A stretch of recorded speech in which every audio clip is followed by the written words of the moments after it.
Up only. 10, 9, ignition sequence start. 6, 5, 4, 3, 2, 1, 0. All engine running. Liftoff. We have a liftoff. Up only. Hello and welcome to Up Only TV. I'm Ledger, and I am happy to be here with my friend Cobie, and we've got Arthur0x. Before we get to that, I want to tell you all about Blockfolio. You need to trade on Blockfolio today. Go to uponly.tv/Blockfolio. Swap from one asset to the other. It is simple. It's mobile. Trade with zero fees. Fully powered by FTX. It is as seamless as it's going to get for you trading crypto assets. We are pleased to be brought to you by Blockfolio. Thanks to the team at Blockfolio for supporting all things Up Only. Cobie, hello. Hello, mate. How you doing? I am doing well. How are you? I'm all right. Welcome back to Up Only TV.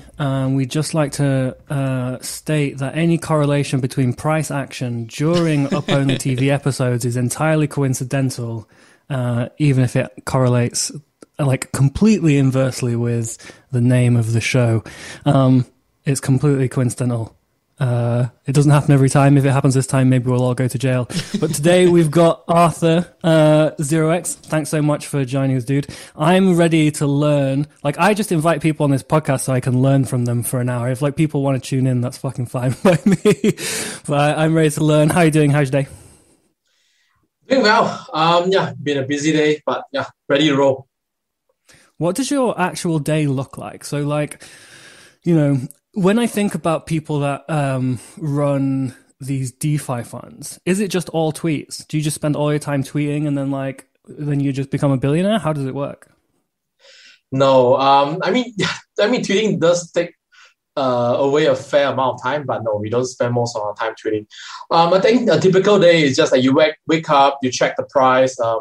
I do check Twitter as the first thing to see if there's any news. I think that right now it's just like Twitter is the best source of the first-hand news, whether it's like the new DeFi hack, some new announcement.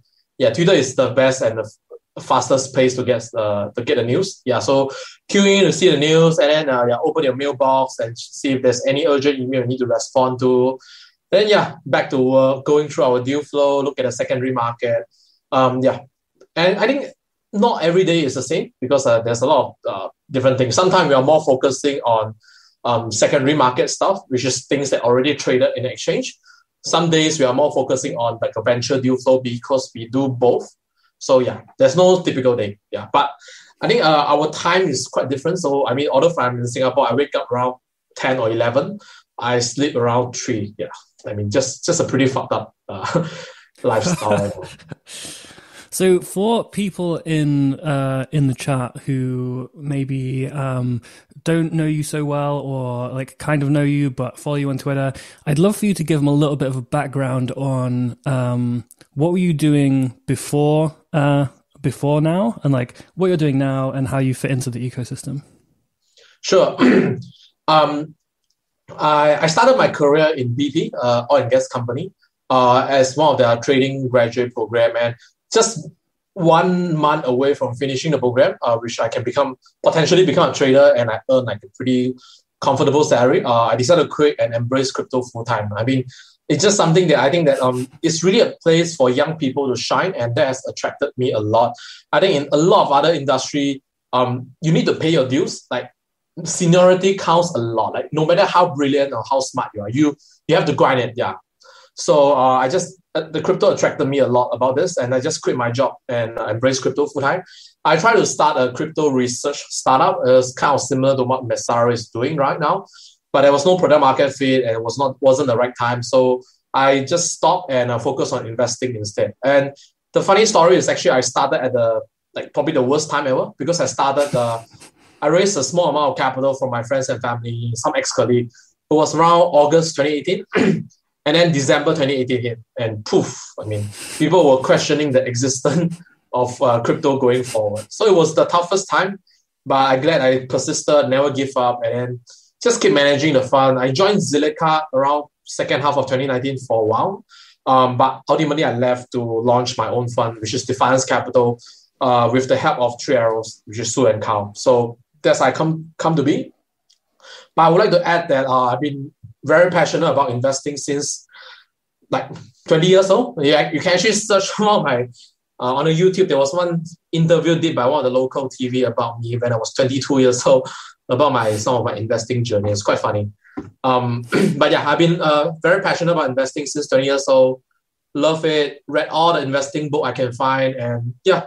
So here I am. I launched a Defiance, and it has been a pretty crazy journey. We grow from I think low 8-figure to around mid-9 figure right now. So that's where we are right now. So I think we are likely the largest DeFi focused fund in Asia right now. Obviously with a lot of support from 3Arrows. Mid-9 figures in the chat. Everyone's spamming mid-9 figures. When 10 figures, bro? When 10 figures? You got to get the extra comma.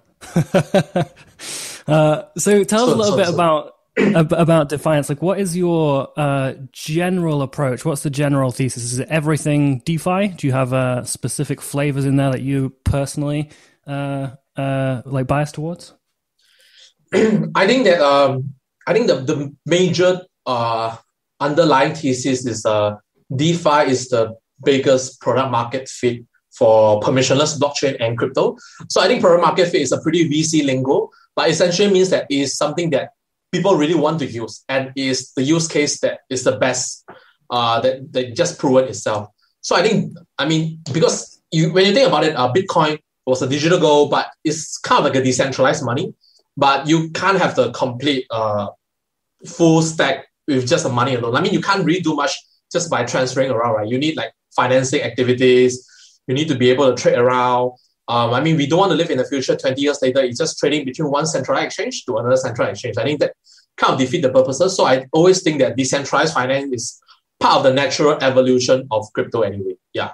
And I'm a very big disbeliever of all this enterprise blockchain stuff. I think that only permissionless blockchain have value. Yeah. So, and finance is the best use case for permissionless blockchain and crypto. Yeah.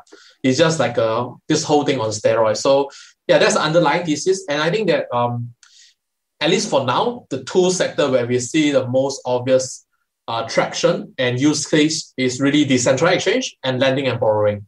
And this is basically the backbone of finance anyway. People want to trade, people want to borrow and lend. So I think this tool sector is really what we are, as a fund, we are more positioned on. But we are fairly open-minded to a lot of other use cases as well. But I just think that it takes time for the market to mature. I think the next major battleground is likely derivative. On my knowledge alone, I think there's around 10 fairly legitimate projects working on this, and we have invested in quite a few as well. But there's no major winner yet. So I think the race is still on. Hey, Arthur. So when you get sorry, go mate. The corporate blockchain side, that was a huge theme back in 2017.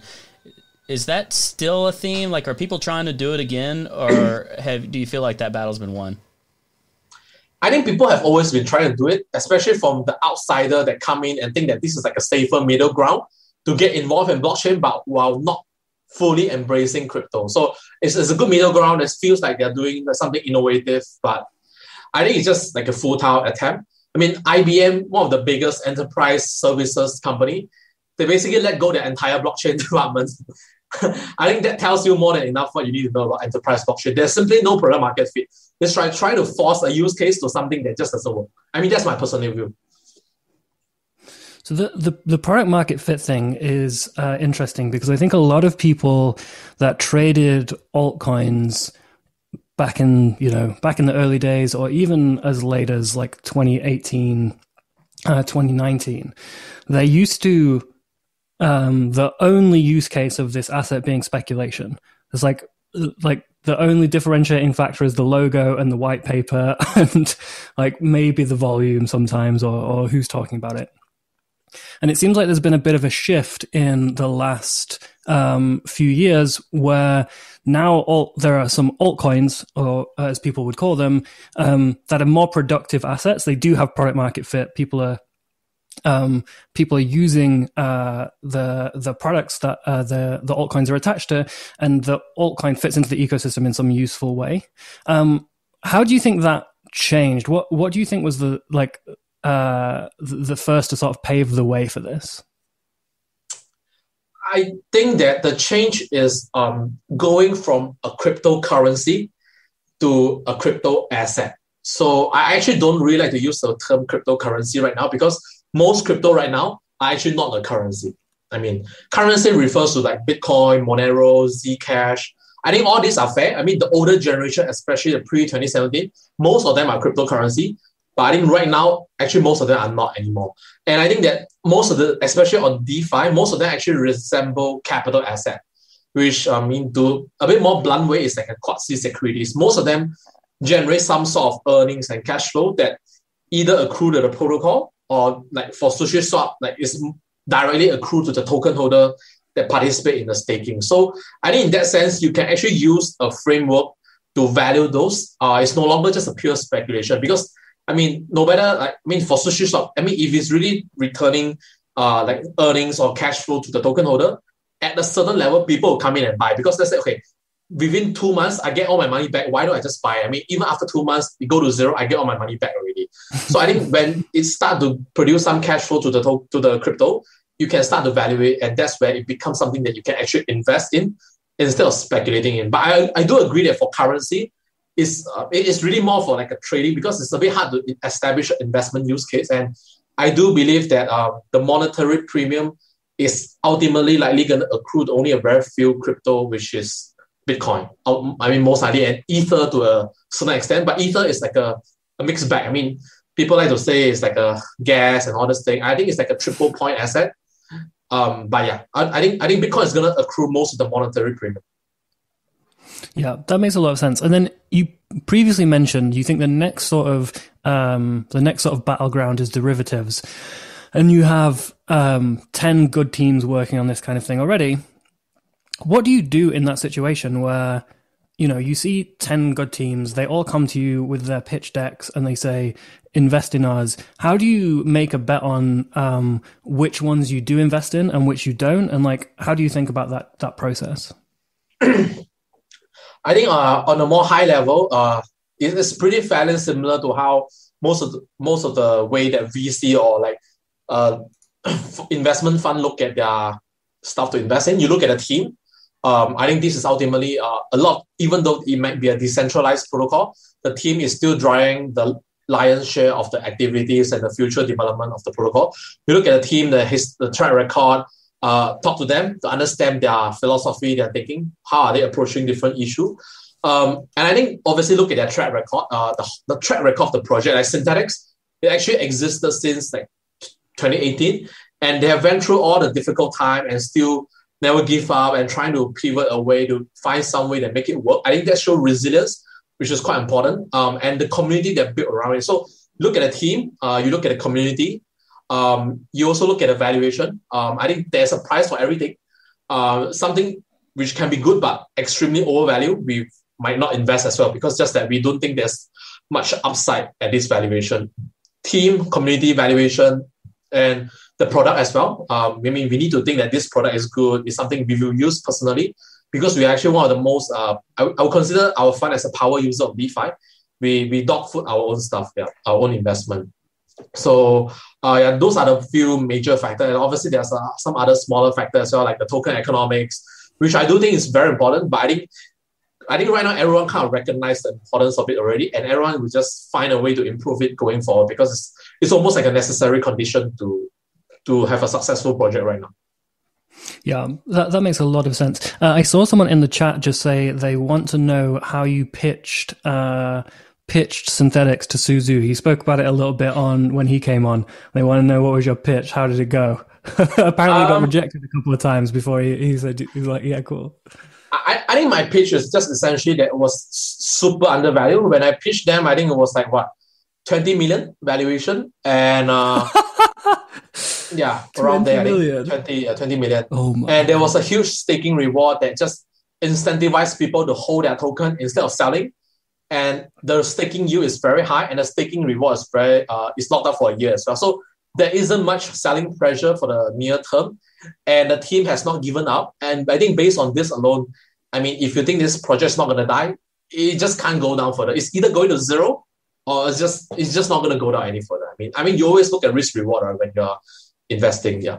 So I think that's the case. I mean, obviously it has performed beyond my wildest imagination. I think when I was pitching to them, my price target was like $2, and that was pre-staking reward. Like, yeah. So yeah. The rest is history. When you set a price target like that, how do you actually adjust that over time in terms of raising your expectations and riding your winners? Great question. I don't think there's a fixed way to do that. We're always learning together with the market development as well. I think the cash flow, the earnings produced by the protocol is still a very important metrics we are using to measure. But we also look at relative valuation as well, because I mean, initially, I think that the highest DeFi, the specific DeFi project market cap can go this year is probably 10 billion. But again, that we are in an unprecedented world, like COVID happened, and you see all the fintech company in the world just skyrocketing. I think PayPal did the 3x last year. It was around 200 billion. Square is around 100 billion right now. So I think the valuation ceiling for all the successful company, whether it's in non-crypto or crypto, has been rising as well. I mean, Uniswap is around 30 billion market cap. So, I mean, obviously, then you have to reevaluate your price target as well. But I mean, it's more of an art and science, and I don't think there's a perfect answer to that. Have you noticed as this, bull run has been going on, are teams significantly raising their initial valuations? And are you doing much seed stage, early stage stuff now? Yes, I think the valuation has definitely increased. But you can still find a couple of bargains. We did a few deals that are still below 10 million recently. But yeah, they are getting harder and harder to find, especially from the team that have a track record. Let's say they left a very successful project. Usually you can't get those at cheap. And especially since February, there is a massive FOMO from the non-crypto native investment fund that just been throwing money around. Yeah, and I think that has pushed up the valuation pretty significantly. Yeah, it's quite interesting. I've noticed in doing some seed stage deals, a founder I invested in the last week said to me, "There's so much non-crypto money that wants to join rounds now, and it's all completely useless because they don't know anything about crypto. They can't add anything at all apart from money. And we're in the one industry where money is like raising money is free now. Like it's so easy to raise money that we don't need any of these people in our round. We need people that have been in crypto, can help us out, know sort of the challenges we'll have. How have you found that as like a strategic advantage for Defiance? Like, you've been in the space for a while now. You've had you've done your lowly 8 figures to mid 9 figures and helped a bunch of, the best projects in the space. Do you see that as like a competitive advantage that helps you get into, or lead better deals, and helps you with deal flow and stuff like that? I think it's yes and no. We actually face a situation where this is our advantage. And also, we also have faced situation where this is our disadvantage. So recently, we were, I wouldn't say we are squeezed out, but we are keen to lead a round in one of the pretty decent project. And ultimately, they choose a Silicon Valley VC that is not even a crypto native fund to lead the round. And I think that one thing I would like to say is I think that one mindset need to shift and change is a lot of this non-crypto native fund, they brought their tech invest, like the startup investing mindset from the Valley, which they want to own a certain percentage of the company. So like this round, I want to own 10 to 20%. And if it's something really good, I want to take the entire round, which is 20%. And if the project ends up having a token, it really doesn't help the decentralization of the project going forward, because one entity having so much, when this entity need to exit, it's just going to cause a ripple and going to be accused by the community, oh, you're dumping on us, blah, blah, blah. So I think that spreading the ownership a little bit is actually a better idea. So I think this is some of the difference we are seeing between the crypto native fund and a non-crypto native fund. But there are also situations where some of the more crypto native startup, they have raised their previous round for the Valley VC, and they just think that, okay, we need crypto native fund to actually help us in a lot more other area, and they understand things better, and they also move faster as well, and that has become our advantage. So I think it really depends on the team. Yeah, that makes sense. If I were a cynical person in the chat, I would be watching this stream, and I would be thinking, here's Cobie and Arthur0x. They've been in crypto for ages and they've already made it. And here they are talking about getting into seed rounds at 10 million valuations. How is this not just the rich get richer? So what would you say to those people, and more specifically, without access to these kind of very hot, very sought after deals, what should people that have maybe smaller balances or are newer to crypto, how should they be taking advantage, and what should a new to crypto person's playbook be today? And I think just to clarify, I didn't start that early. I was a class of 2017. So I bought my first crypto at $300. Wasn't that early? You can still get Ether at $300 last year anyway. And I've been waiting for Proof of Stake for 3 years as well. So I wasn't that early. And actually Defiance make most of our money from stuff that we acquire from the market. So I can share a bit where we make most of our money. I mean, since 2018, we make most of our money from first synthetics. We ride it since the beginning until right now. We are still holding it. And after that, Aave.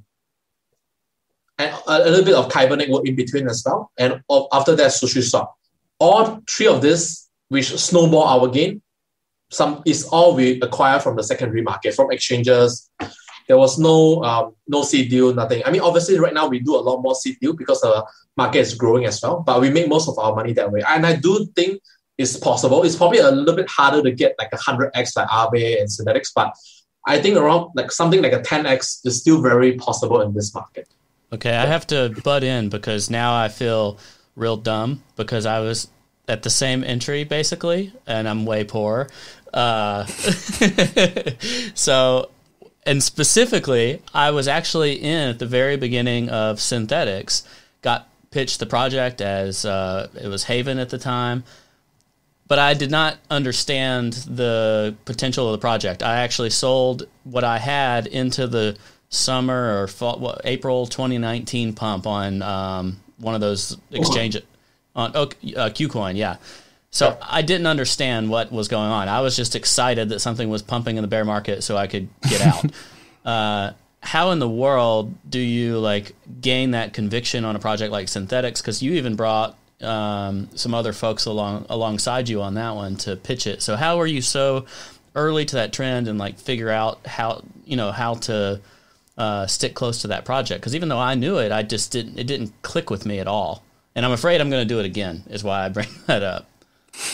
I think that it's really about doing your research, and I mean when you found something interesting and just hop into the Discord, read the website. I think a lot of my age actually come from reading the stuff and content pushed out by the team that nobody bothered to read. So I read every single blog post of Haven and Synthetics back then, every single of them, and talk to the team. I mean, back at that point of time, I mean, there's nobody talking in the Discord. I mean, the community was dead, the market is dead. So I'm one of the very few people asking questions, asking about the development, talking to the team member. So the team member was very free and they're happy to engage you and talk to you. And that's how you gain more understanding. Obviously, it's not feasible to go so deep into every project, but it's actually, I even back in 2019, I already believe that stablecoin is going to be a big thing in crypto, and Haven back then was building a stablecoin project. So that has gotten me attracted. So I think you go big, which particular thesis resonate with you the most, and then among the project that are building within this thesis, you pick one that you're more interested in and just go deep. If this one doesn't suit you, move to the next one.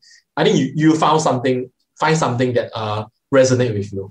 Maybe I just messed up because I got interested similarly, but back then, Haven and Basis, if you remember Basis, it was the other stablecoin project. I got really interested in Basis, went much heavier Basis, and then they sent everyone's money back. And the way the conversion worked, most people lost a lot of money after a conversation with the SEC. So maybe I just chose the wrong one, but.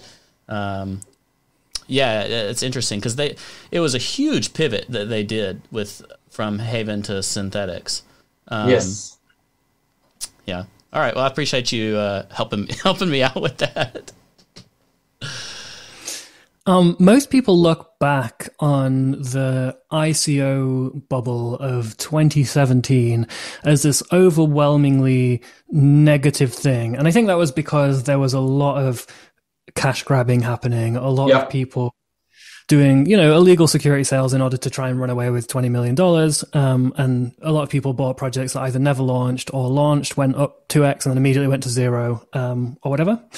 An alternative way to look back at the ICO bubble was a form of community participation that got way too overhyped. A form of fundraising, community participation that people got way too excited about, but it laid a lot of the foundation for the DAO models of today, and a lot of the biggest projects in crypto were ICOs from 2017, 2018, or whatever. Binance was originally an ICO. How do you see the future of how do you see this trend continuing? Are DAOs around forever? Is this a temporary trend in the cryptoverse? How does community-based fundraising continue, especially with a look at regulatory arbitrage between different countries? I think a pure ICO model is not going to be very popular going forward due to the clampdown of SEC on this mechanism. And I think the market has found another way is which you raise an amount that can afford a team to build from the private investor. I think because you save a lot of the legal hassle by raising from the accredited investor, and you launch a fair launch like liquidity mining, and you let the user earn the token that way and immediately help to bootstrap the network. I think this is the next evolution. You let the user acquire your token instead of getting people who just want to make a quick money to do it. I mean, there's still a lot of issue with the liquidity mining as well, people just farm and dump. I think it has to have a purpose. You cannot be just just single asset staking and not contributing anything and just get a free token. I don't think that's going to work. There's a lot of mechanics you can design where people are actually contributing real value and utility to the protocol, and they get the token in return. I think that's the next step. And regarding the DAO, I think governance is a very messy issue. I mean, I'm a belief that although the human has advanced to a very to the next level of civilization, we still haven't really figured out governance even on a political level. I mean, look at how many countries have a very broken politics. While we are talking about going to the Mars, but we cannot even fix our politics. So I mean, governance is just the largest unsolved issue in a human civilization. So I don't think there's a perfect solution, even for DAO, whatever. It's going to go through the same issue. But I mean, hopefully we can figure out with the incentive and the permissionless innovation approach of crypto. Yeah, that makes sense to me. Yeah, we will have a DAO governing Mars. Another thing that has been often spoken about when looking back at 2017 ICOs is the current trend in NFTs. How do you feel about this in general? Do you got yourself an OpenSea account with some cool babes on there, or are you just like a no NFTer? What's going on? Yeah, so I know that nuance doesn't scale well, but on NFT, my opinion is pretty nuanced in the sense that I'm a pretty early NFT adopter. I actually participated in the Crypto Kitty craze 2 days within it was launched. I also bought a lot of God's Unchained card.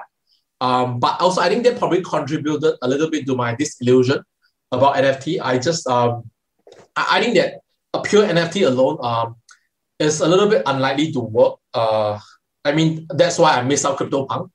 I have no punks. I mean, yeah, unfortunately. And no punker in the chat.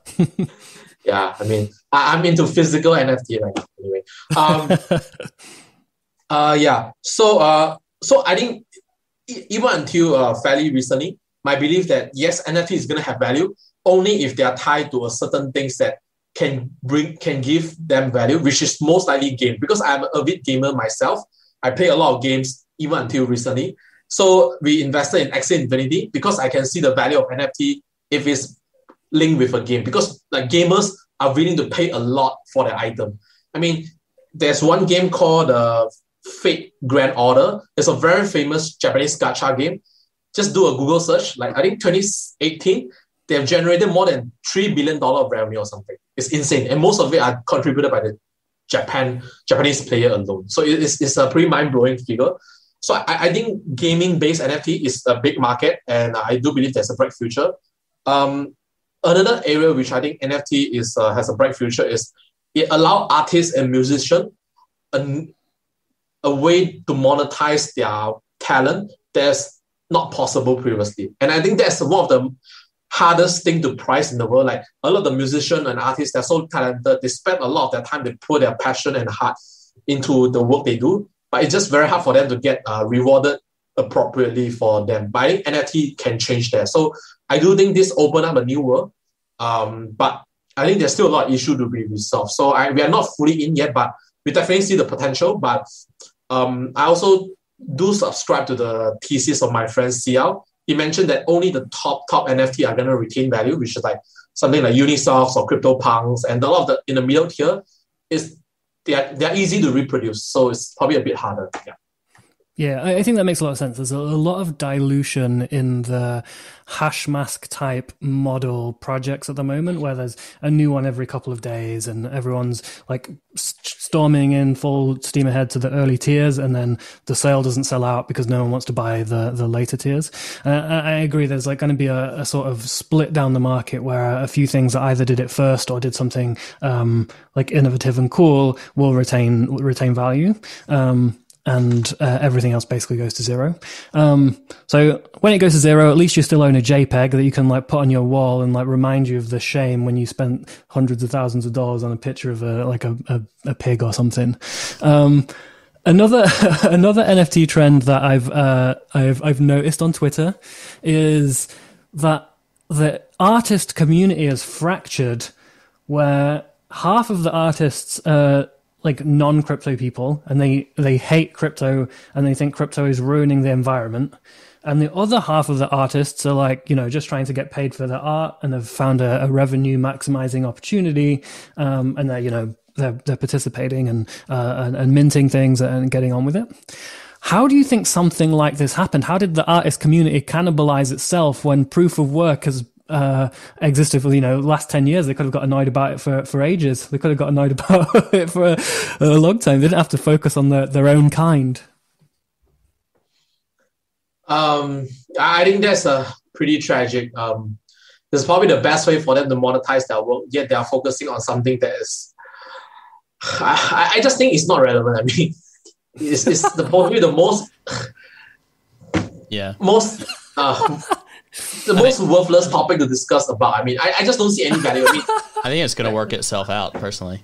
I mean, like, even you don't mint the NFT, the proof of work is still going to happen anyway. I mean, people are still going to punt the DeFi stuff and going to use the blockchain. So whether you're minting an NFT or not, it's not going to contribute to global warming and climate change, man. I mean, come on, man. Just do more research. I mean, no wonder people say journalism is dead.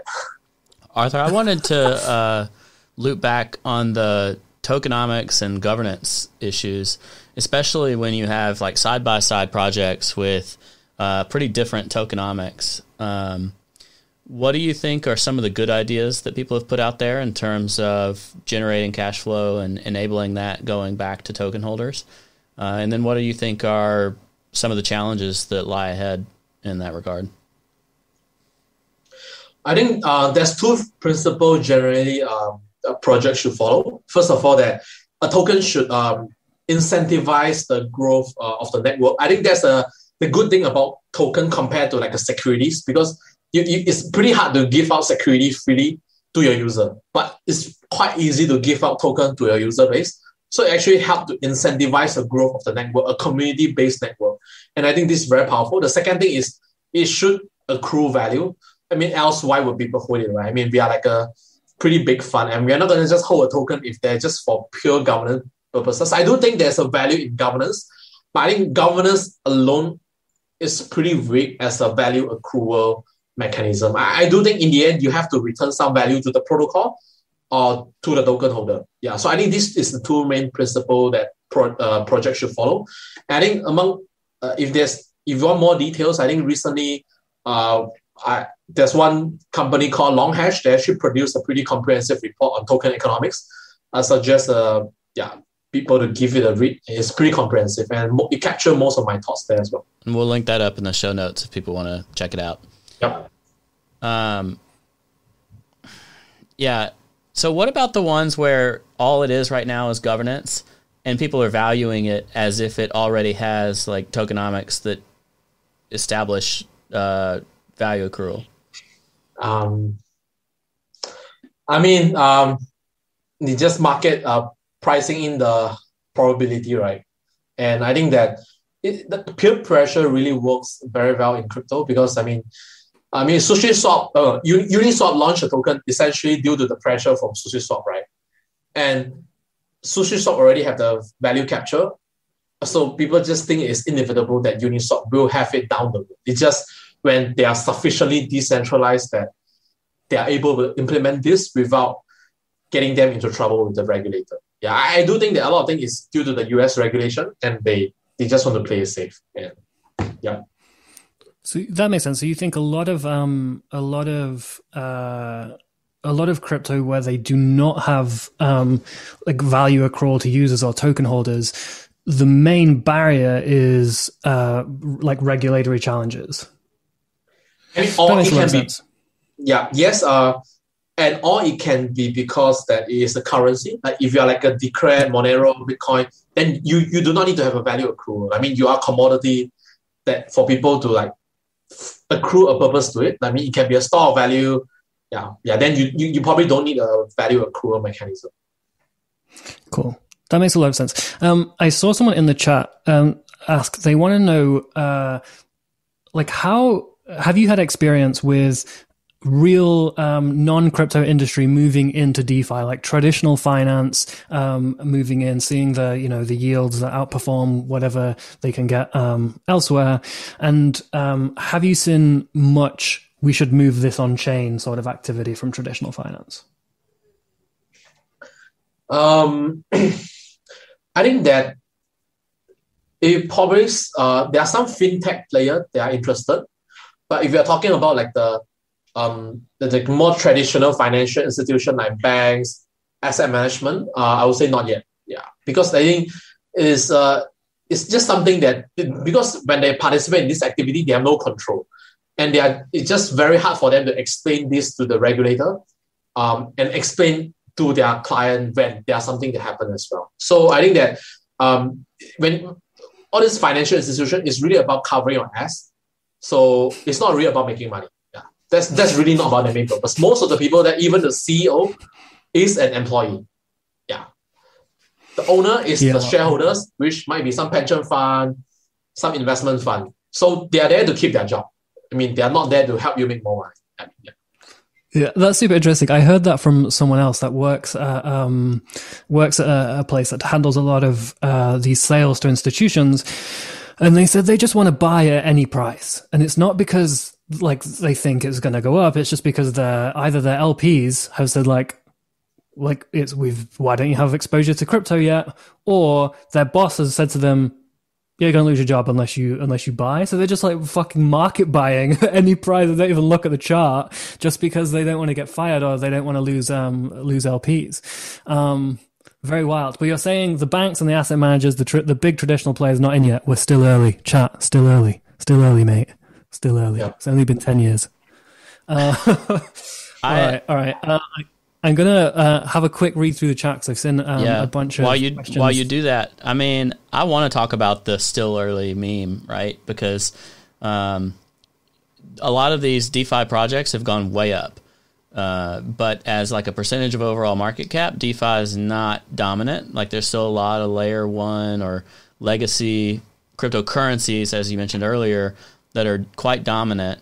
So what potential do you think there is for markup? And is it skewed towards the blue chips, or do you think there's a long tail opportunity here still? I think there are opportunity both in the blue chip and the long tail. I think that for the blue chip, it's really about the increase in the liquidity and the bigger player that, okay, if I want to have an exposure to the DeFi space, you start with blue chip, right? I mean, that's the most obvious way. It's like when the Bitwise DeFi Index Fund was launched, it was all the blue chips. I mean, there was some that I don't think is a blue chip, but anyway, most of them are blue chips. And obviously, I think there's still some long tail. I mean, Wi-Fi go from like $0 to $1 billion within 2 months.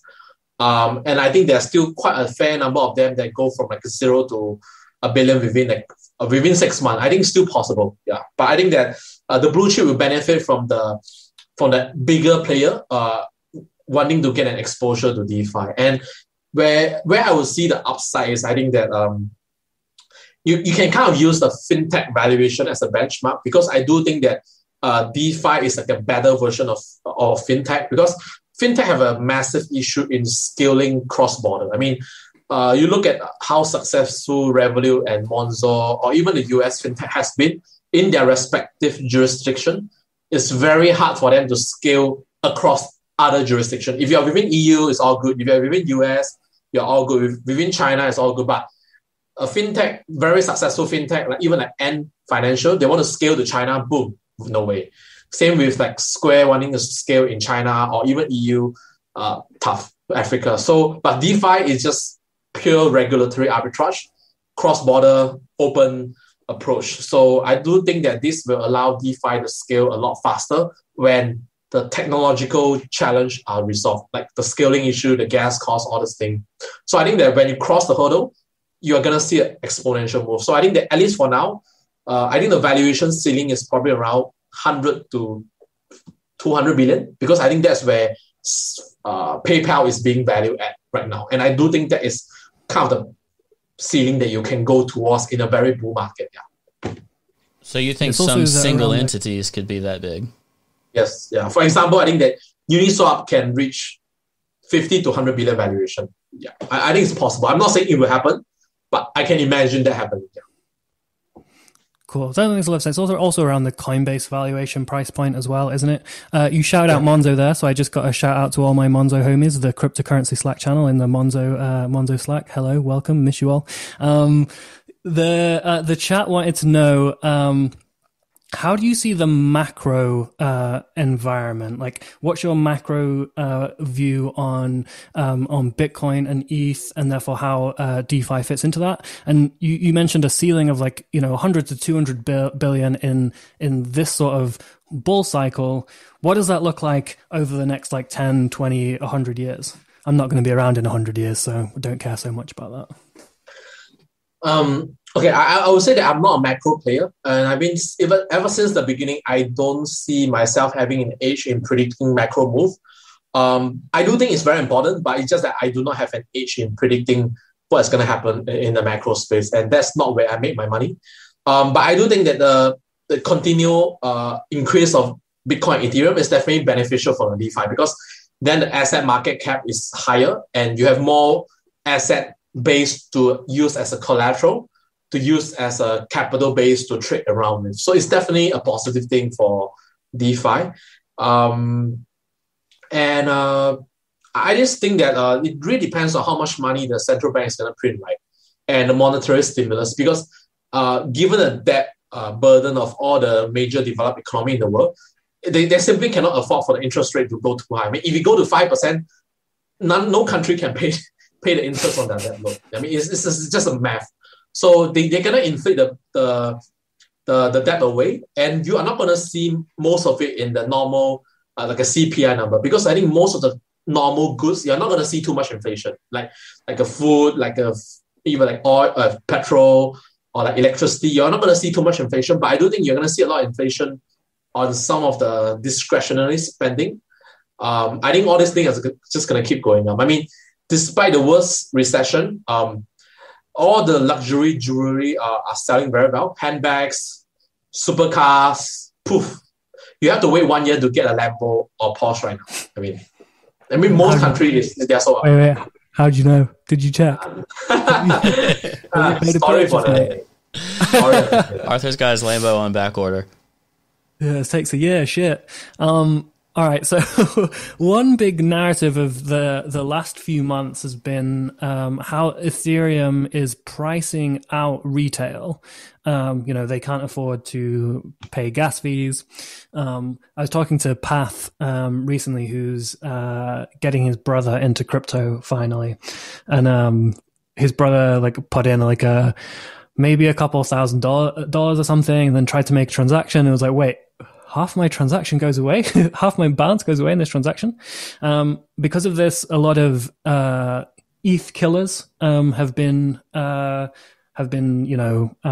pumping, seen a lot of attention and volume. You've seen Binance, a smart chain, have a bunch of ETH clones go straight onto into production, and at the same time, there's a lot of looking forward to both ETH2 and Layer 2. I'd love to know your general thoughts, how you see what you're betting on for the next year to play out, and if there's any merit into any of the ETH killers.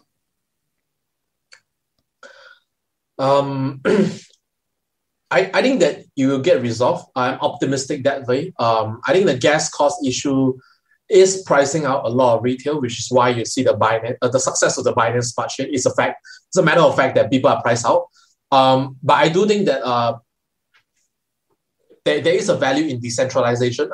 Unfortunately, it is not cheap right now. So you can think of using Ethereum as the price you're willing to pay for transacting on a decentralized blockchain, which is probably the most decentralized smart contract blockchain right now. Yes, it's expensive. But I think the good analogy to use is it's like living in a very big city that has a lot of activity going on, but it's expensive as hell. And it's not pleasant, actually. It's very crowded. New York City, Singapore, Hong Kong, but people still want to live there. I think that's an analogy you can use. Obviously, there are people who prefer the more relaxed place, but there are a lot more opportunity in that space. Mate, imagine living in the Cardano city. It's just completely peaceful because nothing's happening. There's no one there. There's one guy just shouting about Ada's great, Ada's great, Ada's great in a field by himself with no one around for miles. Yeah. So I think that it's just that cities like New York City, London, Hong Kong, Singapore is very expensive, but people will still want to come and live there. Yeah, I think just how it's going to be. And obviously that if you want to transact in a cheaper chain, you do not mind the trade-off in the decentralization. You feel free to do so. Right? I think the multi-chain world is going to happen, but it will still be most of the major economic activity is still going to be concentrated on the top field. Yeah, and I also think that I think there are some ETH killer. It's valid, but the good framework to think about this is to assign a probability. I don't think anyone, even those that invested in a lot of ETH killer, will tell you that they're 100% sure that this one will overtake Ethereum. I think none of them are 100% sure. They are probably placing the bet on a probability basis. I'm probably think that Solana has a 20% chance of overtaking Ethereum in 5 years. Yeah, probably 10%. I think that's the right way to think about it. And you can place your investment probabilistically. Yeah, I think that's the right way to think about it. And I think I do see the merit in some of the ETH killer.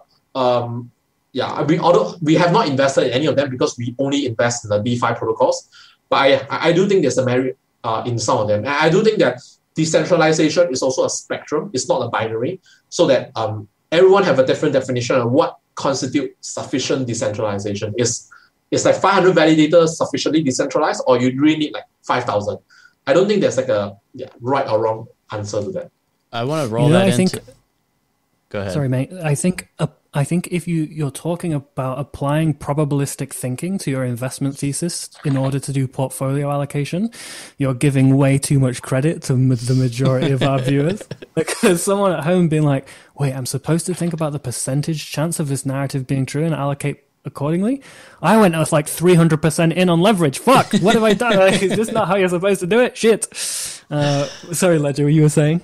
I wanted to roll that into a scaling conversation with Layer 2 in particular. It seems like maybe investing in Layer 2 stuff is a theme right now in the ecosystem because everybody sees that it's coming.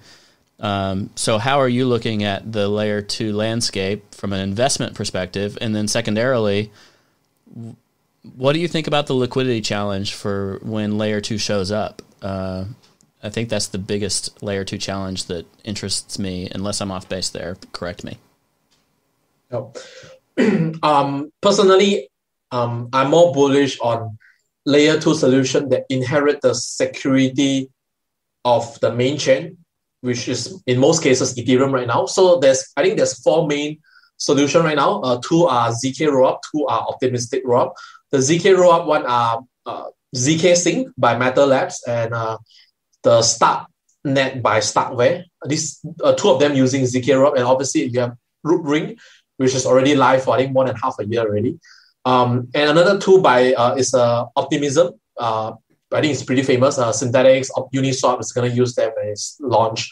And Arbitrum by Off-Chain Lab. So I think this few is the more legitimate solution. They both inherit the security of the main chain. And another Layer 2 model is like sidechain, which actually is a little bit different because they actually need their own validator base and they need to bootstrap their own security as well. So I XDAI probably going to fits offend in some that people by lane. Sorry? XDAI or StakeNet or whatever. Yeah, fits in that XDAI kind of lane. or Matic or now called Polygon. Okay, I would say that I'm not an expert in Layer 2. I think some of my team members actually know it better than me. But I do think that I prefer the Layer 2 that inherit the security of the main chain. Yeah. So I think for other stuff, I think there's still a lot of usage because it's always about trade-off, right? But I'm more bullish about the field I talked about just now. And I think in terms of the liquidity, it's going to be a major challenge. I'm not sure how it will play out. I think it's something that nobody will know, but it's something that we will evolve along with the market because let's say and even the DeFi community is pretty split on which Layer 2 they're going to be mainly using.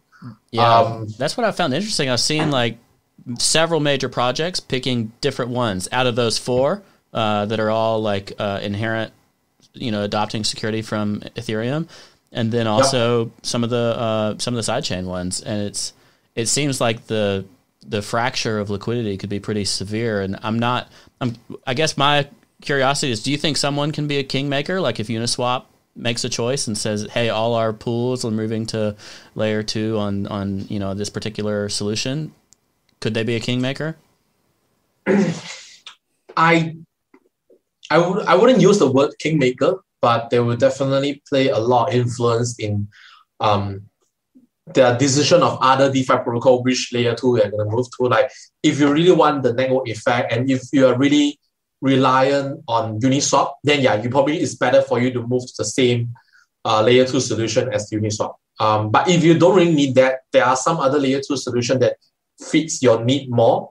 Then you probably don't need to care. Like, okay, for one example, one of the portfolio project we invested in, Defi. So they are like a derivative trading platform. One of the oldest in the space. They've been there since 2017.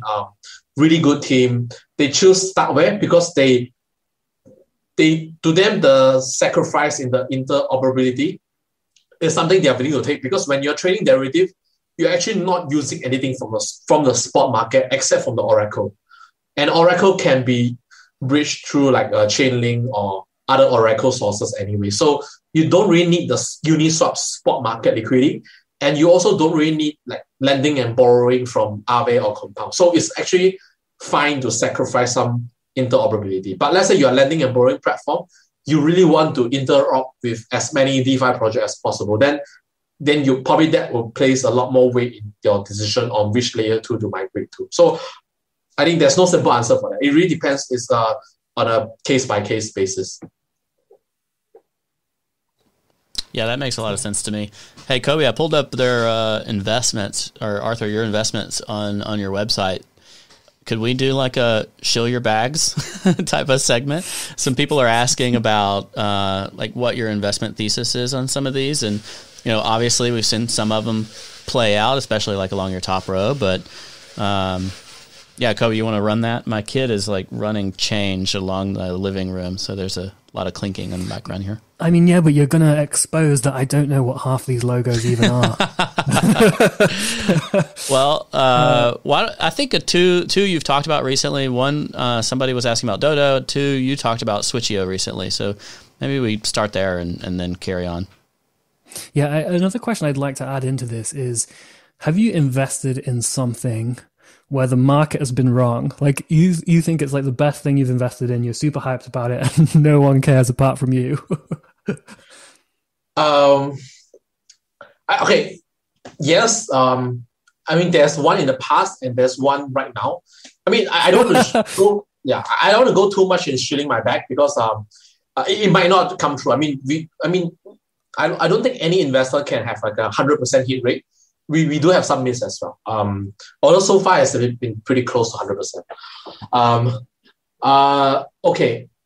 I think when we invested in SushiSwap, I think a lot of people were very skeptical. I think that was just when the market was recovering from the correction of DeFi from October to November. There was a huge correction, I think around 70% for most of the DeFi asset. And I think when we invested in it, people just don't think that SushiSwap is a legitimate project and why would it survive, right? But when we did our research, we talked to the team, we look at the numbers, we look at the user base, there has always been traction and user using SushiSwap. And the number isn't that bad as well. So I think upon more research, we found out, okay, market has overlooked this and we invested in it. And obviously we helped to shine more light on SushiSwap as well. And yeah, a lot of people have started to think, okay, it wasn't as bad as what I think. And a lot of people have come and privately messaged me, told me that they've actually changed their view on SushiSwap afterwards. And actually, even myself the same. I mean, you can check out my previous tweet. When SushiSwap just came out, I don't really like it. And actually, I think it's done in a pretty bad taste because I don't like Chef Normie, like the way he portrayed himself, the way he shit on Uniswap. I just don't think it's the right thing to do. But afterwards, when I see after a marquee took over and what they've been trying to build, I do think there's some merit. And the way they're taking a different approach to build like a community-owned DEX as opposed to Uniswap, as of right now, is still pretty top-down. I mean, they might decentralize in the future, but at least for now, they are still pretty top-down. Yeah, I've always thought in crypto, there are these moments where a project seems so dead, like it's irrecoverable. And the Chef Nomi saga was like so cringe, like so like classic crypto that they present these huge opportunities where for people that like can dig through and find some alpha that other people aren't seeing. A lot of people focus on the event and the narrative around the event and like whatever they can meme about at that time, but a lot of those things where like 90% of the community has been against something and it's been like a hilarious moment to like point and laugh at it. When those projects like emerge like a phoenix from the ashes, they just go so turbo that everyone's on the sidelines like, shit, like fuck, that's like, do we have to buy 10 times higher now? And like obviously it's like 1 in 10. Like a lot of times you meme about a project because something hilarious happens and it goes to zero, and like please don't buy all the shit that like gets memed about and laughed at on crypto Twitter because most of them are just actual scams. But yeah, that one was one of the ones where it was like everyone was fudding it to the depths. It was like super memed, and then it like a complete turnaround when Nomi left. Makes me think it was maybe psyops. Makes me question it. Who's behind this? Surely this wasn't a real thing that happened.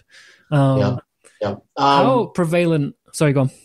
No. I mean, I think that's all. I mean, I think there's still one more. I think it's still overlooked, but I already talked about it in my previous tweet. I mean, I don't want to show it too much in this live stream. Chill it. Yeah. Especially if you're straight to jail after this, they'll be knocking on your door. I mean, do you have to say it's not financial advice? Do you say it's not financial advice for sure? I do think, Switcher is actually our hedge against the Ethereum ecosystem because we think that we've been paying attention to the Cosmos space. I do think that, again, my opinion, I think actually compared to Polkadot, I know there's a lot of fans in Polkadot. I do think Polkadot is very legit project as well. But I do think that Cosmos ecosystem have more organic traction. And a lot of the project have built using Cosmos SDK, like Luna and like Kava and like Switcher as well. It's also built using Cosmos SDK. And I mean, they're also a bear market survivor. They built very well. But I just think that they do not portray themselves very well in the social media, especially the founder. I think that he's more of an engineer than a CEO. I mean, that's my view. I mean, if Ivan, you're watching this, I mean, that's my view. I interviewed him. Ivan, if you're watching, send the PayPal money, please. I interviewed him when it was a brand new project, and this is another one like Haven that I had early, and I completely agree. Their PR just wasn't ever on the same point as their engineering. Yeah, absolutely. So it hasn't performed very well, but I do think that product itself is fairly good. Obviously, there is another ecosystem. You have to use the bridge, then port your asset over to use. But I think what they have built, they should deserve a higher valuation. But again, it might not play out because market is always right. I mean, most of the time it's right. I mean, if like let's say in another 3 months it doesn't play out, that means I'm probably wrong. Yeah. Cool. That makes a lot of sense. Chat is spamming at us that the Beeple piece sold for $60 million. Yeah, and we'll talk about that this afternoon because we should remind people while we're here at the hour mark that this is a doubleheader today. We have another episode coming up in about 5 hours. And we're going to... I'm going to have a nap at some point. Arthur, I've been meaning to ask you about this, and like I want to know about this. Like, this is one of the things I've been chatting about and I'm like personally concerned about. I think it's a thing that people are not thinking about enough. I was like, who is someone that I can talk to about this who will like have a good like opinion? And I was like, holy shit, I can just wait for Arthur to come on and he will just school me. So I've got high expectations about your answer. No pressure. But with EIP 1559, 1557, God, I only type it. I can't remember. 1559. 1559. With EIP 1559 coming up and the general sort of community user and developer consensus, but the opposition from miners, it feels a little bit like history repeating itself with the user activated fork of Bitcoin. Way back when, I don't even remember, and Bitcoin Cash and a couple of those things.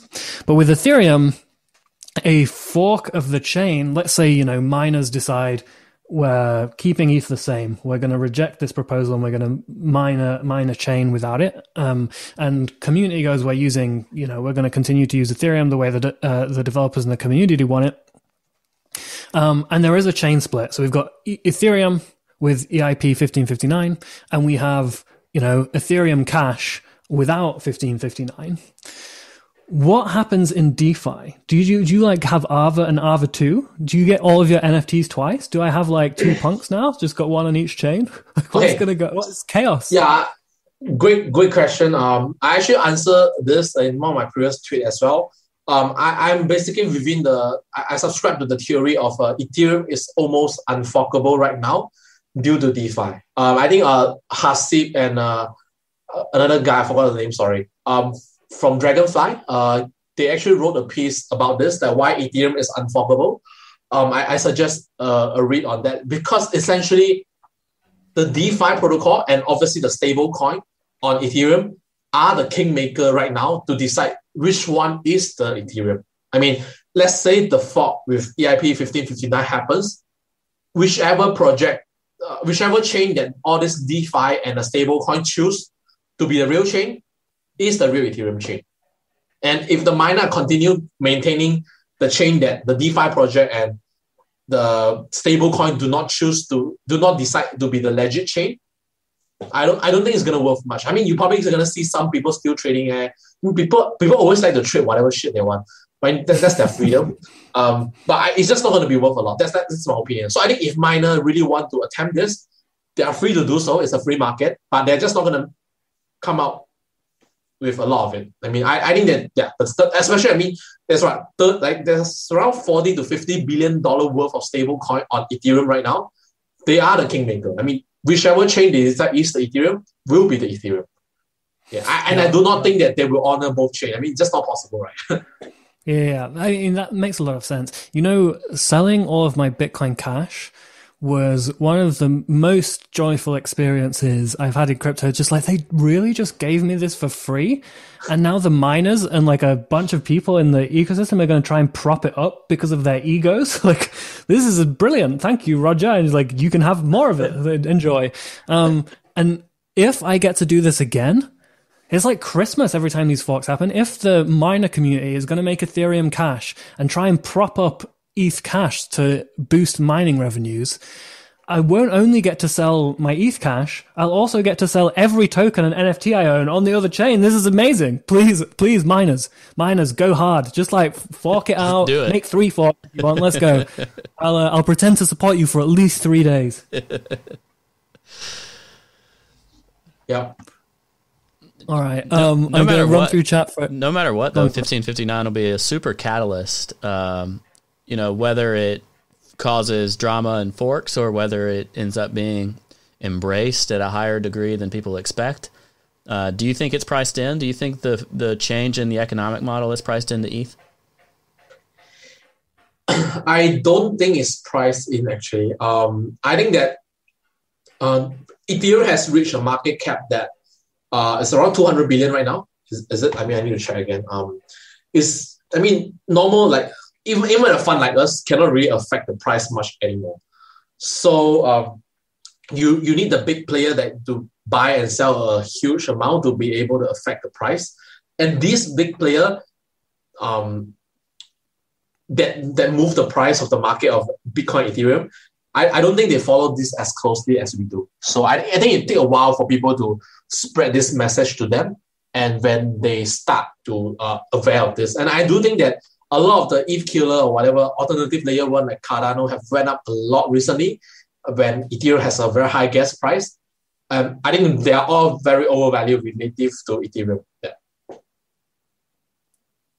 Cool. That makes a lot of sense. The chat wants to know, if you exit crypto at the absolute top, but you don't want to go back to fiat, what do you do? So I'm going to take this and like sort of change it into a different question because it doesn't quite make sense. I'd love to know if you are bullish on any non-crypto things. Do you have any non-crypto investments, either personally or otherwise? And yeah, are you? How do you see? Like, does your talents for crypto extend to the real world? Because mine don't, bro. I've spent so much money on angel investments and it's all just tax write-offs. Everything goes to absolute zero. I had my first win the other day where one company has sent me an email that said, like, we're not dead. It was like, another dead email. I was like, no, we're still alive. Honestly, everything goes to zero. It's worse than my domain name investments. How are you doing in non-crypto world? I would say that I only reached a level to be able to diversify my wealth fairly recently. So yeah, I don't have much investment outside of crypto right now. I'm very heavy on crypto. I think, yeah, very heavy. I think the only things that really I'm bullish on is probably, I think stock is going to go up, but again, it's so overvalued right now, right? How much do you really expect to go up further? And I don't think it's worth buying a house. I think real estate, everyone needs to stay in a house anyway. So buy a reasonable sized house, as what Sue said. So yeah, I think that's probably my only other major asset that's worth some value beside crypto. And just the house. Yeah. Chat is telling you have to buy land in Australia. That's what Jamal just said. Isn't Australia just always on fire? I think it's actually a struggle as well. I actually want to own more kind of like a lifestyle business. Just sharing because I expect this to be a bit more chill and fun session. I was thinking of I want to own a club. It's quite a good boost in your your social cred, right? I mean, whatever. And you can always get a table there. You don't need to right? If you really own almost any business, if you decide to acquire one, it's just a matter of what yield do you get out of it. And if you don't care too much about like where on that spectrum of yield, because what's the really bad, maybe 5%, really good, maybe 30%, all of that, we're kind of dead to those types of yields in crypto. So you might as well buy something that you just enjoy. Yeah, but again, there is another side of the equation is the return of all these investments are just so terrible compared to crypto that you feel like you're burning your money. There's really no other space where the risk reward can match up to crypto. I mean, none. Really none. Unfortunately. I mean, and it takes so much work to maintain. I mean, even if I'm not running it, I need to find someone I can trust or whatever. It just takes away so much of your time. And so I have not been doing any of that yet. So, bro, I'll run your club. Like, this is my dream job. I'll come run Club0x. It's going to be popular. You're going to have a lot of trouble with the law, but it's going to be fun. People were like, I went to Club0x the 2 weeks before I got shut down and Arthur lost all his money. Bro, I'm in. I want to go party at Club0x so badly. Like, I didn't realize this is a thing that I needed. When the pandemic's over, everyone all in Club0x. Yeah, I mean, I think it's going to rebound so hard, man. I mean, there's one anecdotal story I would like to share. If you guys read the book called The Bitcoin Billionaire, talk about the Winklevoss brother twins and all the early Bitcoin OGs. The Winklevoss twins was actually introduced to Bitcoin in a club in Ibiza. That's awesome. Literally how they were introduced to Bitcoin. And I think what's that's happening in this club? Like, what was going on with it? Like, what a club? I forgot. You can read the book, but I'm pretty sure that's that. They were introduced to Bitcoin in a club in Ibiza. Ibiza, yeah. Chat likes the name Club0x. Club0x. I'm going to register the domain name now before I get stolen. It's going to be a global franchise. Club0x is a mini citadel in every city. I have a question for you about and drawdowns in a bull market, right? So like it doesn't go up forever.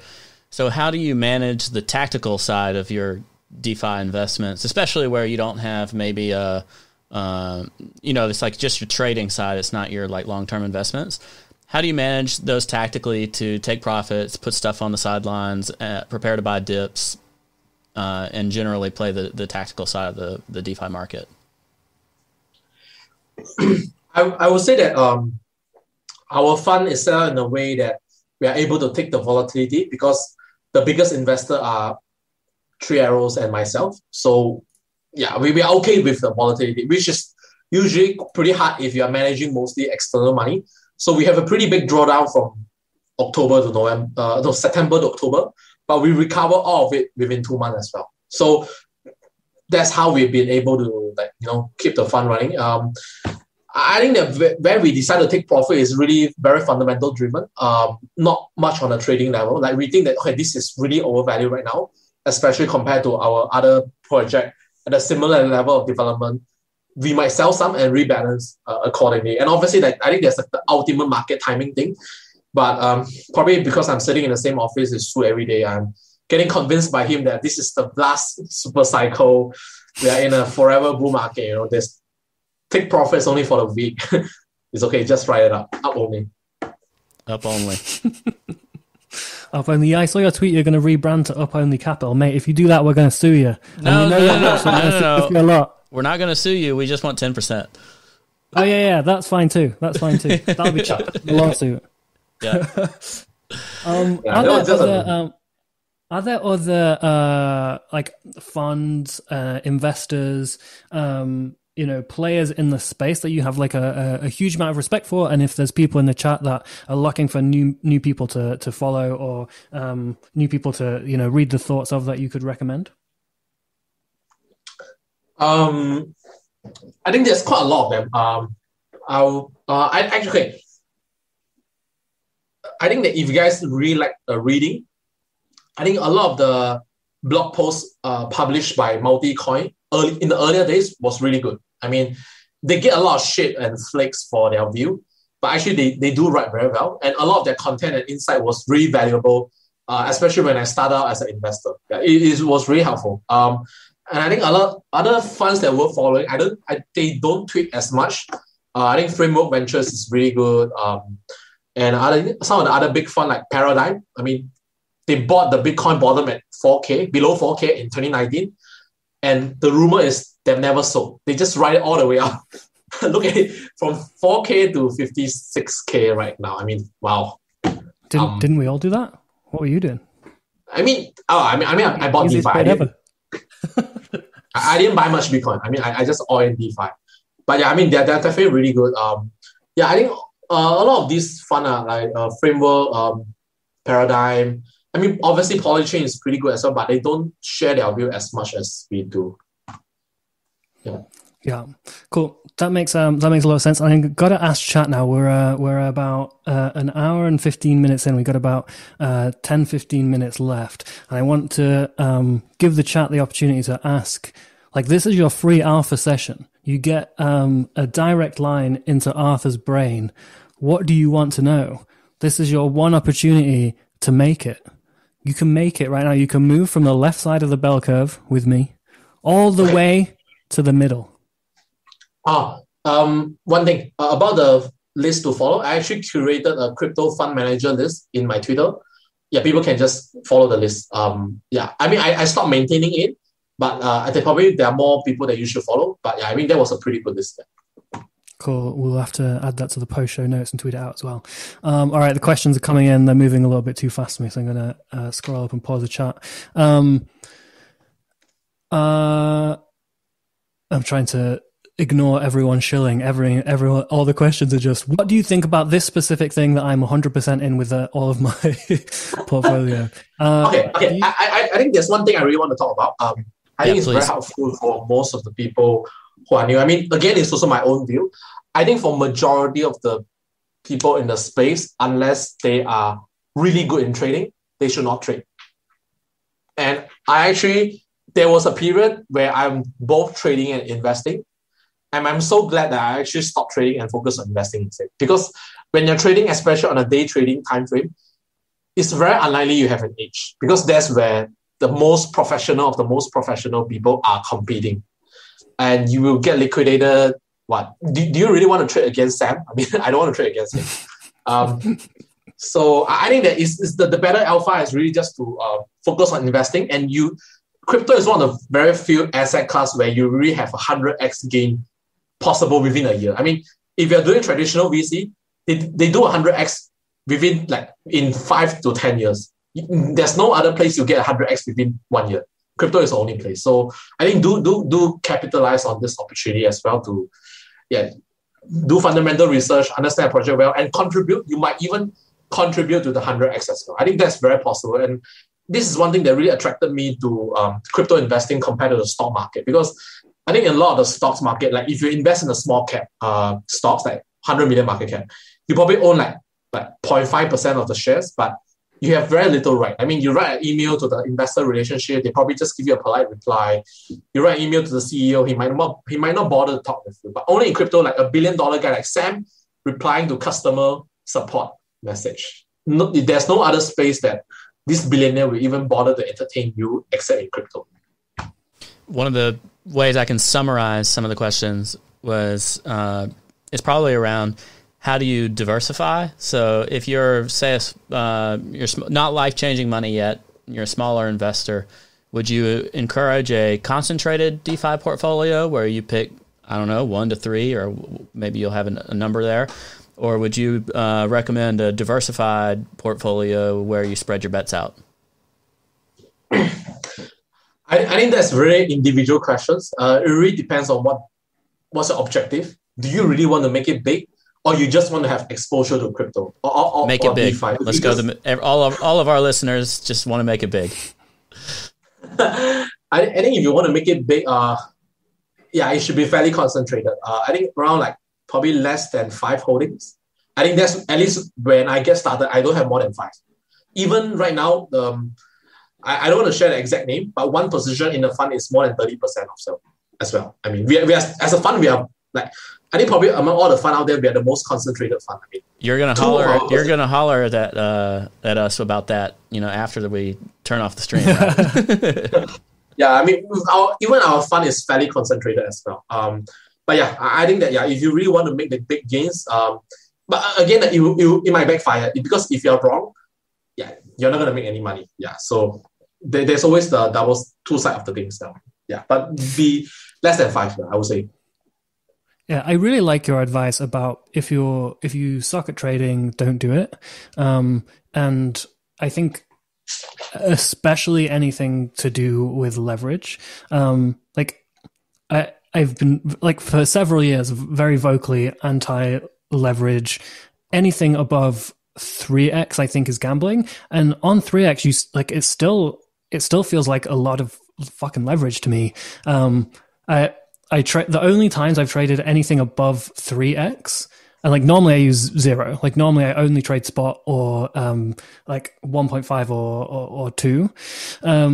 But like 90% of the time I'm trading spot. The only time I've used anything above 3x was on OKCoin back in like 2014 when the market was just like completely sideways and you had to use 20x leverage in order to to feel anything. And as soon as the market trended again, like everyone died, everyone got wiped out. It was called the wood chipper because it was just destroying everyone's balances. Yeah. And like I think avoiding that in a bull market when you said it's gone from 4,000 to like 60,000 in less than a year. Don't get liquidated on something that you can't even see on the daily chart or the weekly chart. Like if your liquidation is not visible within a weekly candle, like that's super embarrassing, dude. Like, well, how did you end up in this situation? Like you're exposed to an asset that goes 100x in a year, or like the entire market's net gain is 25x in a year or something, and you got liquidated on a wick because the price went down like 0.1%. It's like not going to make it. And I think a lot of people will have to now make this transition if they're going to take this advice from using like 5x or 25x or whatever leverage into taking a more like investor mindset. What advice would you give for them to, stop looking at the chart, stop looking at like local tops and panicking, and instead just like let it happen? Like how many times were you tempted to sell ARVA on the way up every time it like looked like there was a bit of a top and you were like, well, mate, we were already up 100x, we could just go now.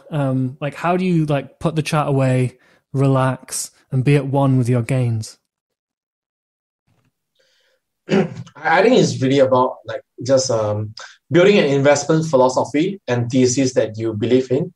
And obviously you need to see some success to validate your view and your approach as well. And I think you build your confidence along the way that your approach is working.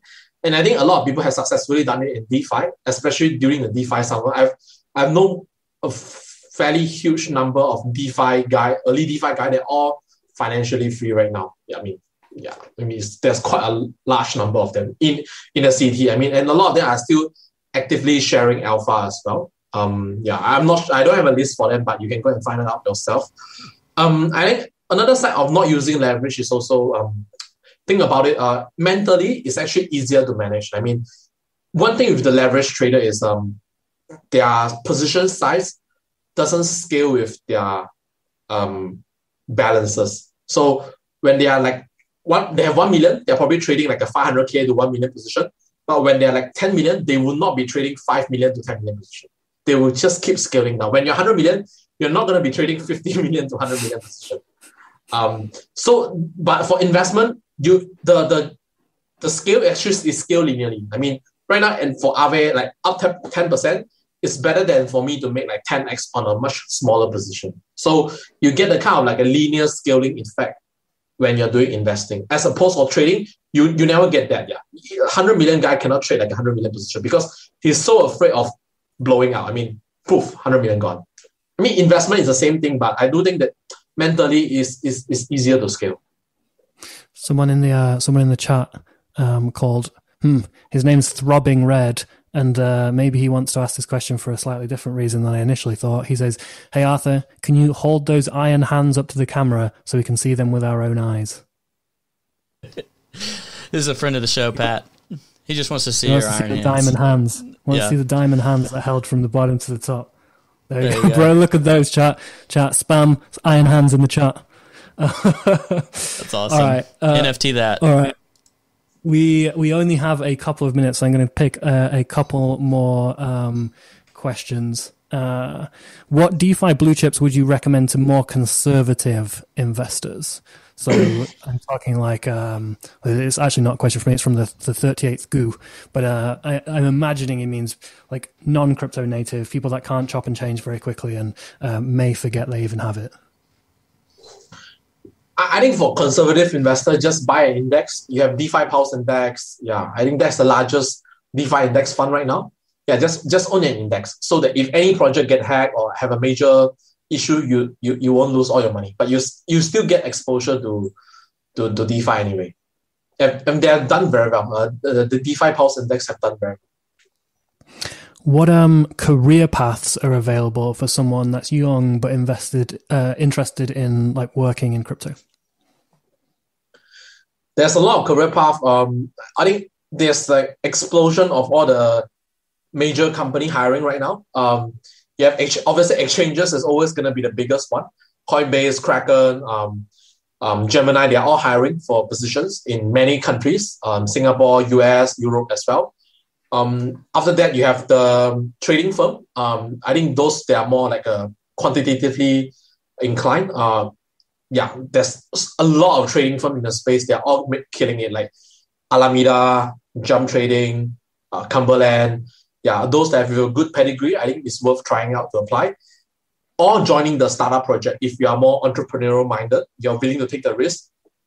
All the crypto startups are looking for good engineers. Like there's a huge shortage of good software engineer right now. So if you have a good computer science background, there's a perfect opportunity waiting for you there. Cool. And the last question I'm going to pick, it seems like a meme question, but it says, please ask Arthur about algo stablecoins. I've told my analysts the same answer. It's like, do you guys remember a scene in the Avengers? I think it's a Infinity War, where the Doctor Strange actually told Tony Stark that there's one scenario out of like how many like tens of millions scenario he went through, only one will work. I think that's the same response I would give for algo stablecoin. Yes, it might work, but the probability are like one out of like a few million scenario you went through. Yes, that one scenario that algo stablecoins will work. I think that's my view right now. I think that's just a joke. I think yes, it's possible that it will work, but I think the chances are pretty low. Yeah, it's not impossible, but yeah. So in the chat says, so you're saying there is one. I used the Doctor Strange looking to the future analogy to Beeple on the Beeple stream we did with him, and he was like, "Wait, so you're taking financial advice from a Marvel character?" I'm like, "Dude, if you're gonna take financial advice from someone, it may as well be a wizard that can see the future. That's the best person to take financial advice from." So just throw in Doctor Strange whenever you want to make your quantitative or your analyst believe. Bro, you just leaked that you've got an analyst. Do you have like a crew of people and you just wake up and you're like, "Analyst, I need you to look at this. I need you to do this. Someone bring me my coffee." Is that like your day? Sort of, but in a much more cordial and polite manner. Yeah. And no coffee. I mean, I get my own coffee. All right. So I need to hire myself some people. I don't have any people. I call Path my quantitative all the time because he's also very bored, and he's like got nothing to do. Yeah, but so, I mean, Path, can you look at this? Yeah, I think there's a lot of talented people looking to join the space right now. That's why I'm also very bullish. I mean, everyone we have hired have banking background out of coincidence, actually. But all of them are very talented, and they have done way better by joining us and learn about DeFi and crypto than staying in their banking jobs. I mean, yeah.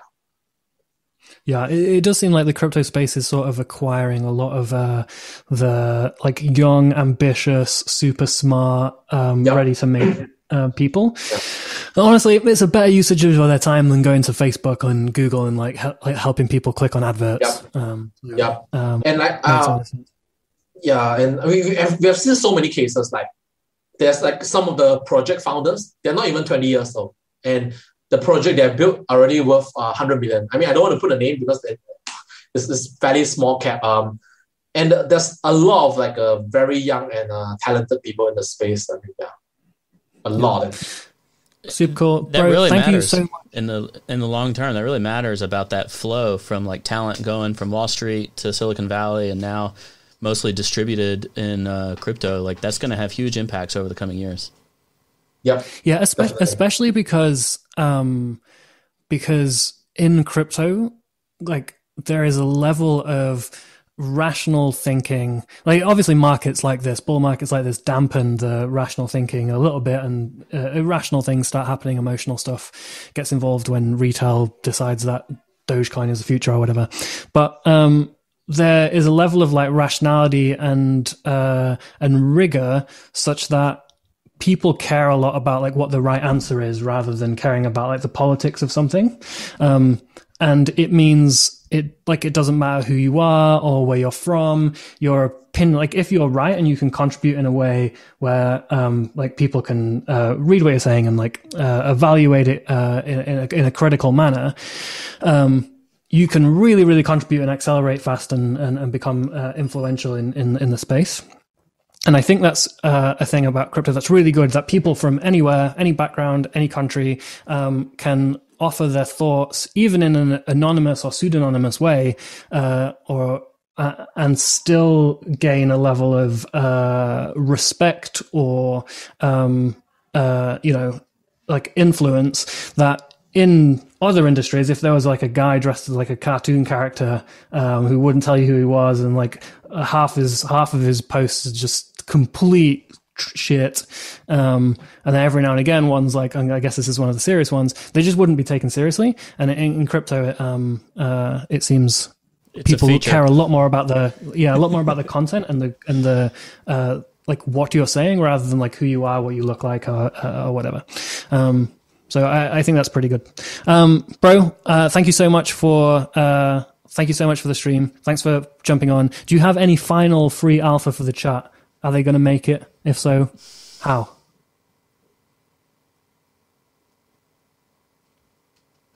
Is this biz completely muted? Are we getting trolled? That was a free alpha. It was a free alpha. There's like no sound. There's no sound. That means we're not going to make it, dude. Holy shit, that was the greatest troll of all time. I think all of us are going to make it as long as you don't lose all your money doing leverage trading. Yeah. Just do your research. Right. And I think that there's crypto investing is still fairly easy in a sense that in the research side, if you can find something that still have a lot of potential that a lot of people haven't really realized yet. In the stock market, it's a lot more competitive. Yeah, we're all going to make it. We're all going to make it. Stay away from leverage. Do your own research. Bro, thank you so much for coming on. Hope we can have you on again. Thanks for all the free alpha. Ledger, go play with your kid. Peace, dude. See you later on. Okay, thanks for having me. Everybody go to uponly.tv/Blockfolio. Trade on Blockfolio today. Thanks to the Blockfolio team for partnering with us.